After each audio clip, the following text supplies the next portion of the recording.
네, 오늘은 또 이제 약간 어려운 주제로 방송을 하는데, 저한테 아직도 많은 분들이 상담을 하실 때 그냥 상담만 하면 되거든요. 근데 본인이 어떤 살아왔던 어떤 여정, 내가 이런 막 절간 가서 공들인 거, 막 이런 걸 아직도 보내요. 다시 한번 요청하는데 그런 게 있으면은 제가 이렇게 딱 오히려 마음의 벽이 생겨요. 왜 그러냐면, 그거는 신령님이 볼 때는 아주 그 자기의 의란 말이에요. 내 의를 내세우지 마라 이렇게 항상 얘기하시거든.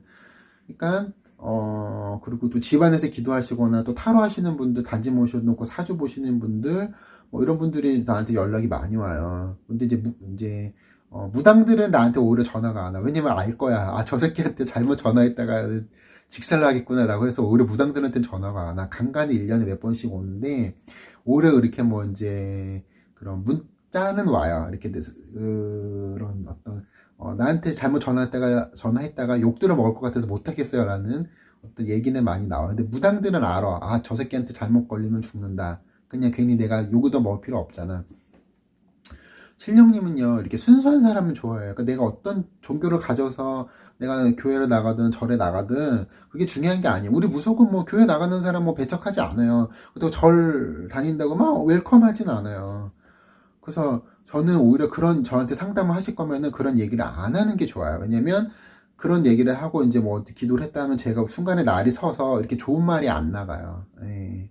그렇기 때문에 그냥 백지장으로 내가 점사를 보게 해달라. 맞든 아니든 틀릴 수도 있지만 내가 그냥 어떤 선입견을 가지지 않고 여러분들을 상담을 해주는 게 제일 중요해요. 그렇기 때문에 뭐 절에서 뭐 어디 절 신도니 뭐 이런 얘기 하지 마시고, 그럼 절 신도면은 절 몇십 년 다녔으면 절법으로 해결하면 되잖아. 왜 무당한테 왜 물어봐? 무당의 법, 이 천지신명의 어떤 조화랑 우리가 이제 신법이라 그래서 신법이랑 불법이랑 이거 분명히 달라요. 그러니까 많은 분들이 이게 뭐가 이 무속이 불교에 속한다고 생각하는데 아니에요. 아니고 이렇게 그 엄연히 다른 책이에요. 다른 책인데 우리가 하는 곳에서의 어떤 불교의 어떤 모습이 조금 차용돼 있고, 그리고 절에서도 어떤 그런 의식이라든지 어떤 여러 문화적인 부분에서 우리의 모습이 차용돼 있어. 결과적으로 보면 한국 무속에서의 불교의 색채는 그렇게 많이 없어요. 그렇게 강하지 않아요.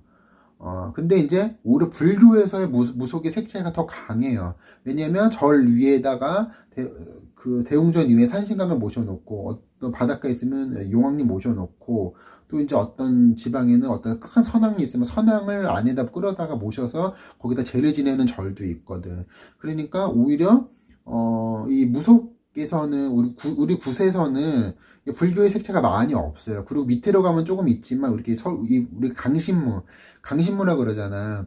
세습무들이 하는 부분에서 약간 불교의 어떤 그런 게 들어가는데, 강신무들이 이제 어떤 주관하는 굿에서는 그런 불교스러운 모습이 없어요. 그게 불교가 정말 중요한 거였으면 우리가 지금 뭐 이북굿이라든지 서울굿, 그리고 뭐 이렇게 강원도 내륙에 있는 굿에서 그리고 경기도 도당굿에서 불교의 색채가 많아야 돼. 근데 불교 색채가 의외로 없어요. 그러니까 서로 다른 부분이다. 근데 이제 우리가 그냥 이 땅에서는 이제 어떤 배척하지 않고 공존해왔기 때문에 그냥 같이 어떤 부분에서는 같이 해왔던 거지. 우리 무속이 이 천지신명을 믿는 무당들이 불교에 속해 있는 사람들이 아니에요. 그러니까 여러분들이 오해를 안 했으면 좋겠고, 그렇게 많이 뭐 어떤 문자가 와면은 뭐 제 업장이 많아서 그렇습니다. 뭐 그런 얘기는 하면은 아까도 얘기했지만 제가 여러분들을 그 선입견을 가지고 얘기하는 거기 때문에 제대로 된 여러분들의 해결책을 이렇게 올려다 주지는 못해요. 저는 윤회라든지 이런 사상을 믿지 않습니다. 믿지 않고 그냥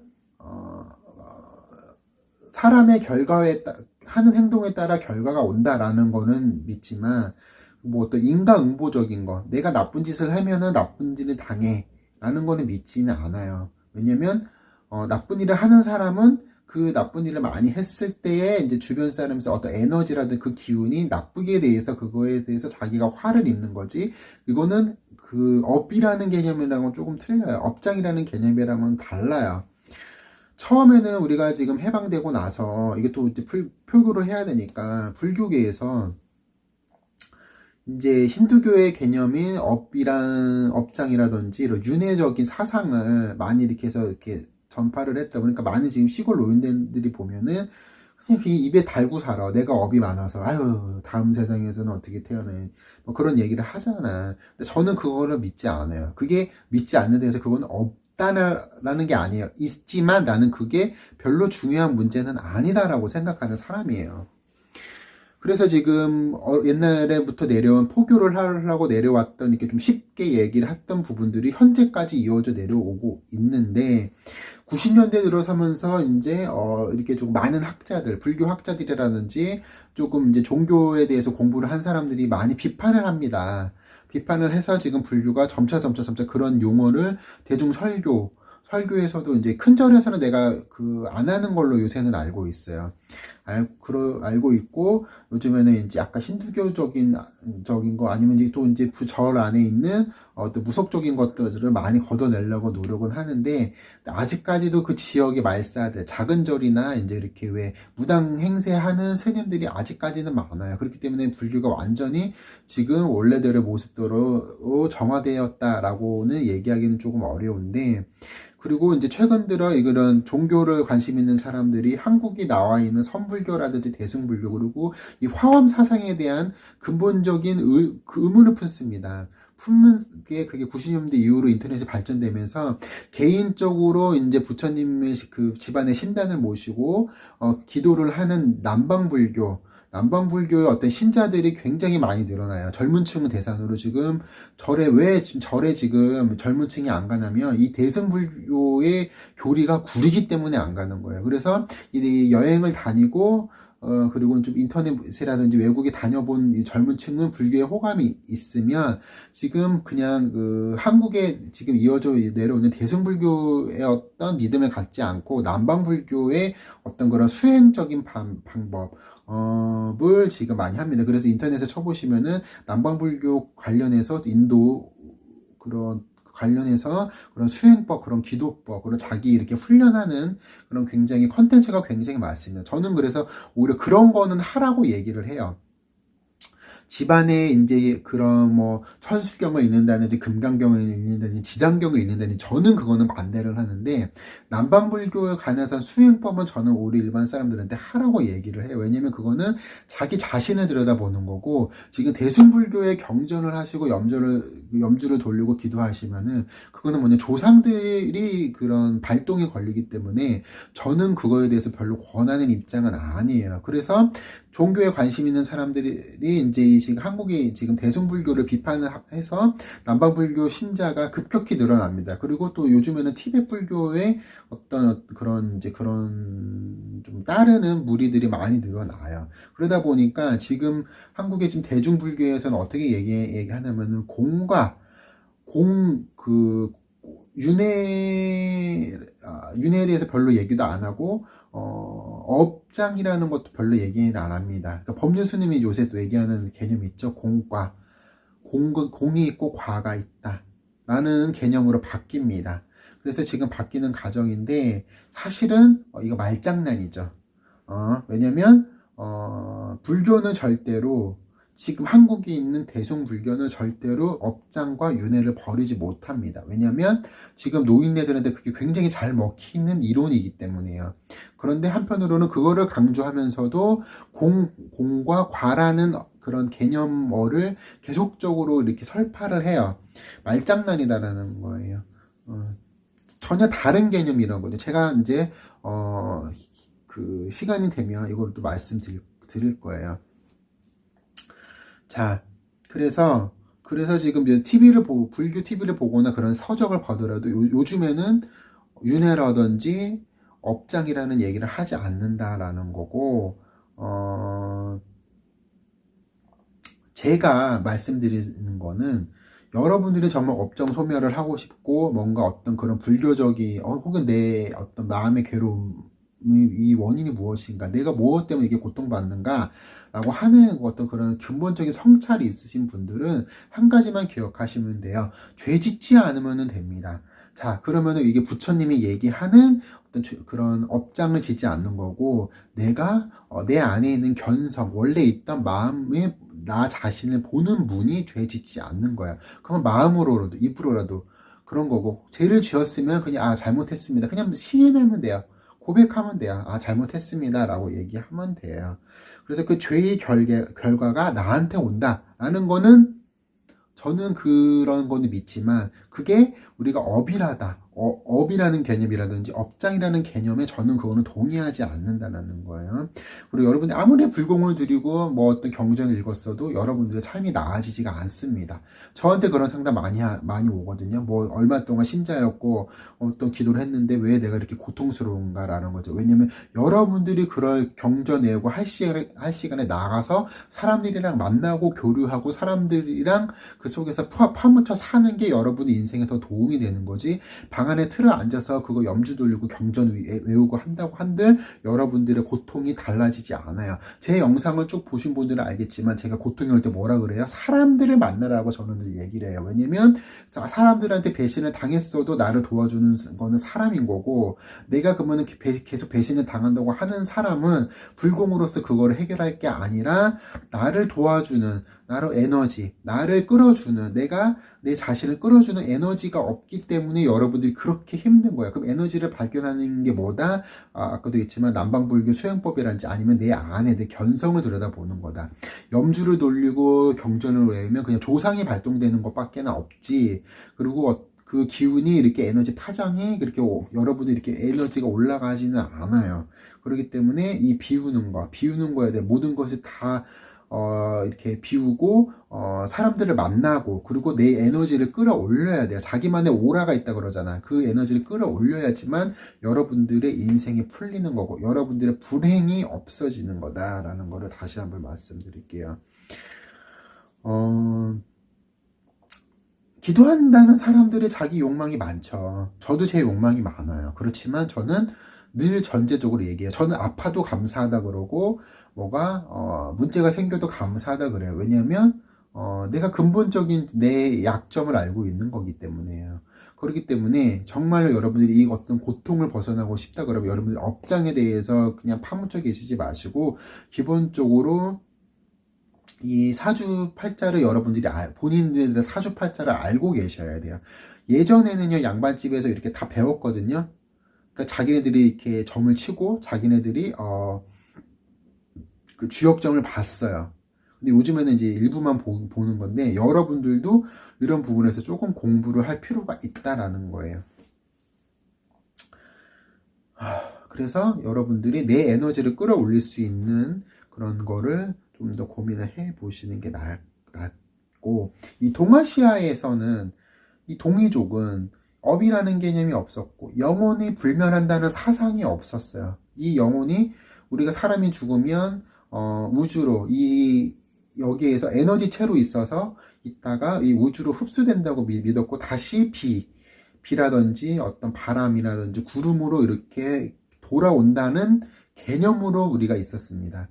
이게 지금 그런 그 성리학의 이론에도 나와 있는 거고, 이 이론이 이제 5,000년 전에 확립된 이론인 거기 때문에 중국뿐만 아니라 이 아시아에서도, 이 한민족에서도 이런 업장이라든지 어떤 윤회라는 개념이 없었어요. 크게 보자면 이것도 윤회죠. 내가 죽으면 땅으로 들어가고, 그러면은 이 땅의 자양분이 돼서 나무의 자양분이 돼서 열매가 나오고, 그죠? 크게 보자면 이게 윤회의 개념인 거지. 그런데 뭐 우리가 동물로 태어난다든지, 뭐 죄를 지으면 뭐 식물로 태어난다든지 이런 개념은 없었어요.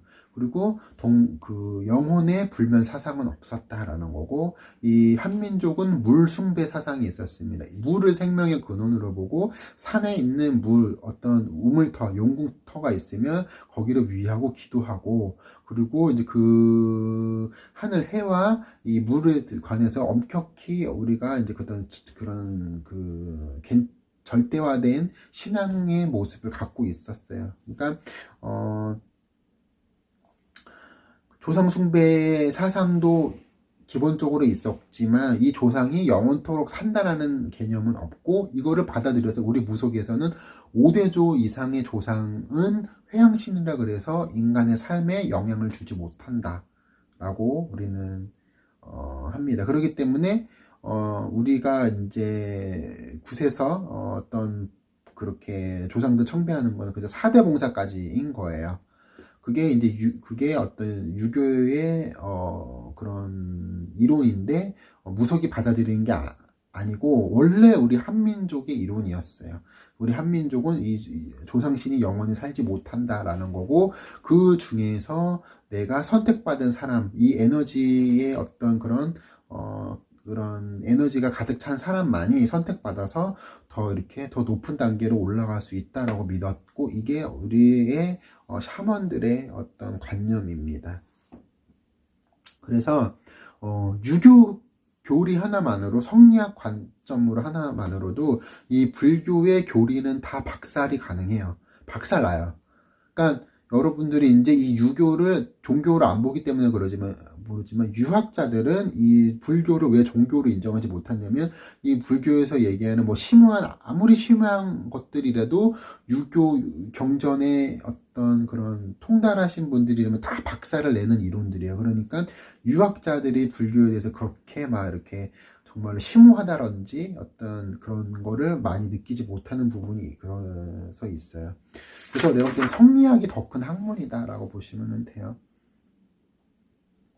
이 영원불명 사상은 어디서 왔냐면은 아리안들이 만들어낸 종교예요. 아리안들이 그런 인도라든지 그런 카스피에, 그리고 터키에 있었던 그 원시 근본 아리아인들이 믿었던 종교의 그런 거고, 지금 힌두교 전에는 브라만교가 있었고, 더 위로 올라가면은 조로아스터교가 나오고, 그리고 이제 동쪽으로는 브라만교, 힌두교, 불교로 이렇게 전승이 되었고, 서쪽으로는 이게 이제 유대교로 이제 되면서 이 근본 두 개의 불교, 한 축은 불교고 한 축은 유대교잖아요. 유대교 밑으로 기독교가 나오고 이슬람교가 나왔잖아요. 그러니까 이 큰 두 축을 보자고.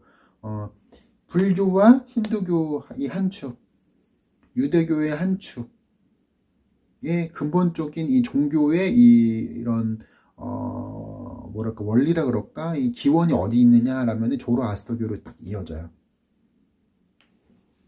그러니까 이거를 나는 이 신을 받기 전에부터 알았기 때문에 별로 불교가 그렇게 뭐 저한테 매력적으로 다가오는 게 아니에요. 그리고 기독교도 마찬가지고. 왜냐면 이거는 저는 미리 이상하게 뭐 이런 거에 관심이 많았기 때문에 이 근본에 대한 이 교리가 있다는 걸 항상 알고 있었기 때문에, 지금 이 불교, 그리고 이제 그 현대 한국의 대승불교가 저한테 그렇게 매력적으로 다가오는 상황은 아니에요. 그래서 이게 각자 이게 종교가 다른 것 같지만 다 통해 있다.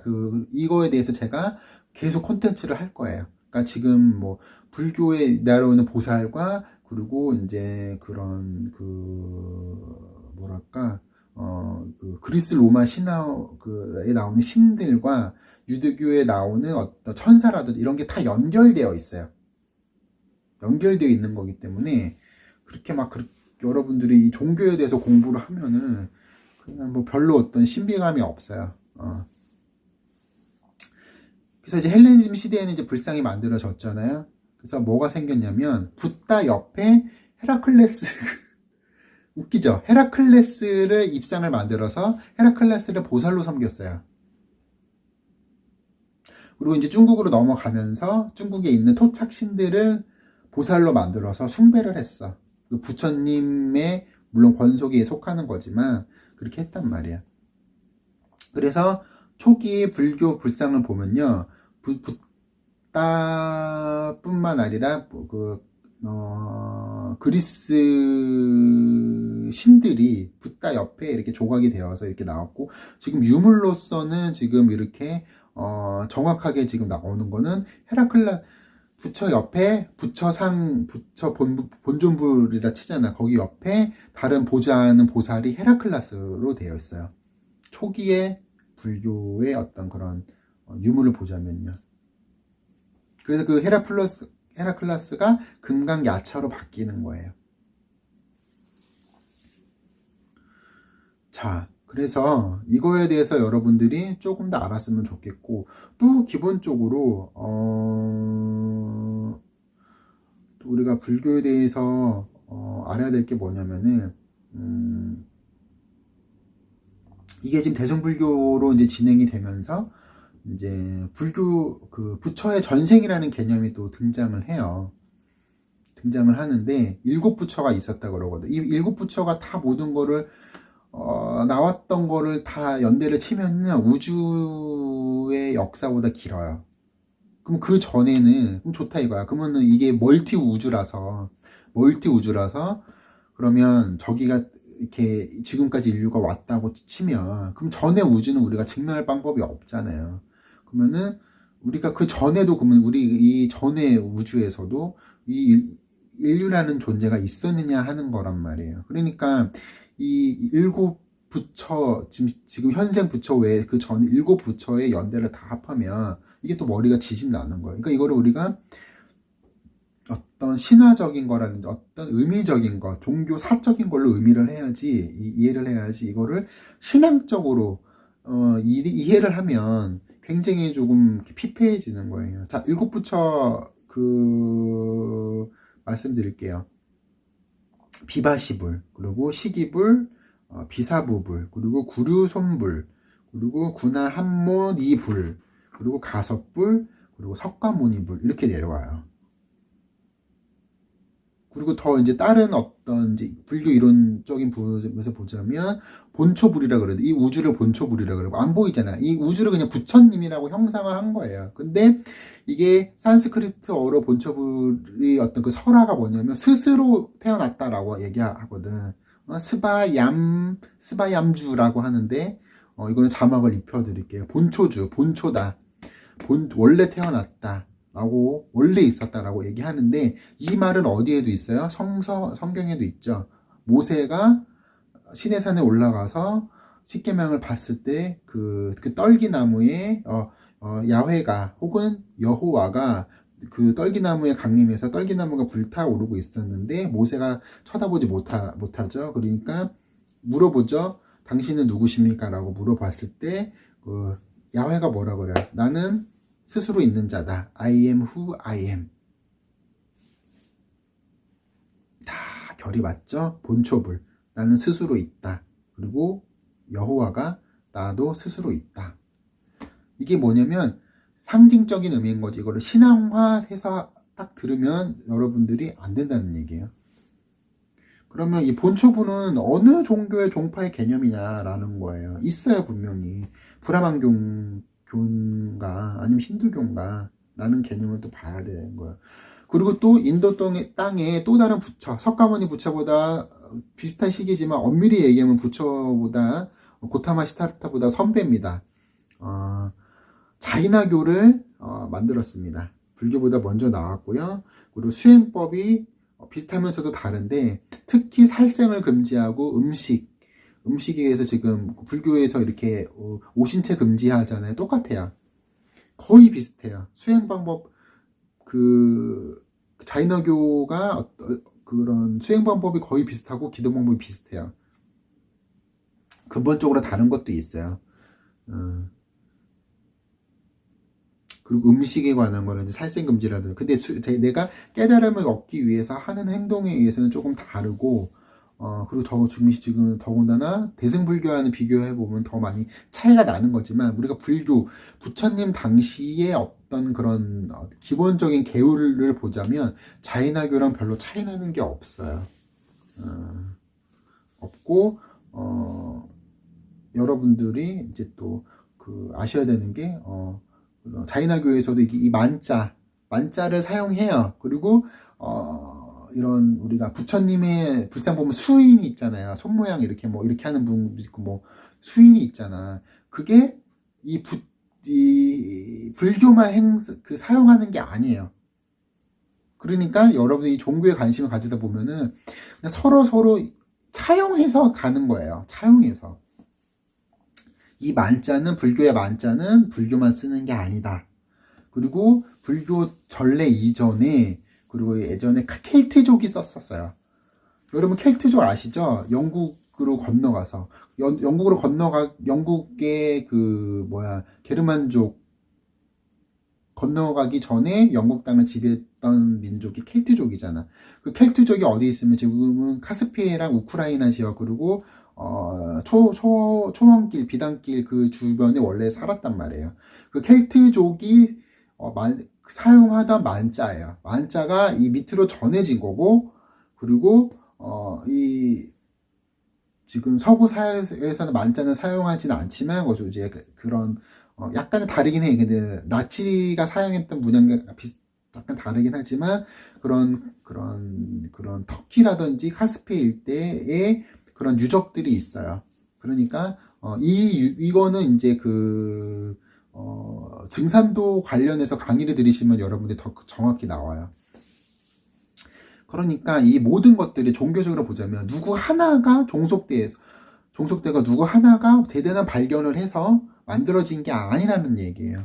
그러니까 여러분들이 이 업이라든지 업장이나 윤회의 개념을 여러분들이 좀 벗어나셔야 여러분들의 삶에 오는 고통이라든지 이런 부분들을 그런 해답을 얻을 수가 있는 거고, 제일 중요한 거는 내가 갖고 있는 내 영적인 에너지가 소진되었기 때문에 이 불행의 시간을 맞이하는 거다라는 거예요. 자, 제가 아까 제 영상을 쭉 보신 분들은 알고 있지만 저는 부처님을 부정하지 않아요. 저는 어떤 거를 부정하냐면 한국 불교, 한국에 전해져 내려온 대승불교를 좋아하지 않는 사람이에요. 자, 그래서 여러분들이 이 초기 경전, 기회가 되면 초기 불교와 부처님의 모습과, 그리고 이 불교의 어떤 뭐라 그럴까, 이 종교가 진행되면서 어떤 모순들, 또 제가 기회가 있으면은 말씀드릴 거고, 이 모든 게 뭐 기독교랑 불교랑 다른 것 같잖아요. 다 연결되어 있어요. 그러니까 나중에 기회가 되면 다 소개를 해드릴 거고, 물론 우리 무속도 마찬가지예요. 불교를 차용했고, 그리고 도교의 어떤 신령님들을 우리가 또 어느 정도 그 개념을 모셔왔어요. 그런데 이 무속이 절대적으로 우리가 변하지 않는 거는 뭐냐면, 첫 번째는 부채방울. 이거는 옛날에 청동기 시대에도 우리가 방울이 나오고, 우리가 신에 대한 숭배하는 의식은 우리가 바뀌지 않았고, 전 세계에 이렇게 토속 종교라든지 원시 종교 중에 가장 고도화된 게 한국의 토속 신앙이에요. 시베리아라든지 몽골 쪽이라든지 베트남에도 유루야 같은 사람들이 있거든요. 그 사람들 그 아프리카에도 있고 그런 사람들 다 있잖아요. 근데 가장 고도화에 발전된 건 우리 한국의 샤먼들이에요. 나름대로 우리 나름대로 경전이 있고, 우리의 신에 관한 관이 있어요. 신관이 있고, 그리고 신에 대한 위계가 다 잡혀 있어요. 그렇기 때문에 이 한국의 샤먼들이 섬기는 신들이 그냥 얼토당토한 건 아니다라는 거를 다시 한번 말씀드리는 거고, 제가 저한테 영상 상담을 보시기 전에 다들 이제 그런 문자가 와서 제가 한번 소개를 해드리려고 하다 준비하다가 했는데, 아마 이런 영상을 많이 올릴 거니까 어려운 내용이더라도 여러분들이 한 번 보시고, 두 번 보시고, 세 번 보셔서 여러분들 이해를 잘 하시기 바라고, 또 이런 종교학은 아니지만 어떤 종교의 어떤 원리라든지 이해에 대해서 다시 한번 말씀드리고, 불교뿐만 아니라 이제 어떤 기독교적인 그런 것도 여러분에게 다 얘기를 해드릴 거예요. 왜냐면 나한테 교인들도 굉장히 전화가 많이 와요. 그렇기 때문에 이렇게 여러분들한테 이 종교의 정말 의미를 다시 한번 알려드리는 영상 시리즈를 계속 올려드리니까요. 잘 봐주시고, 그리고 보용도령이 이제 거의 100일 동안 산천을 다니면서 여러분들 합니다. 100일 기도 참여하시고 싶으신 분들은 저한테 연락 주시길 바랄게요.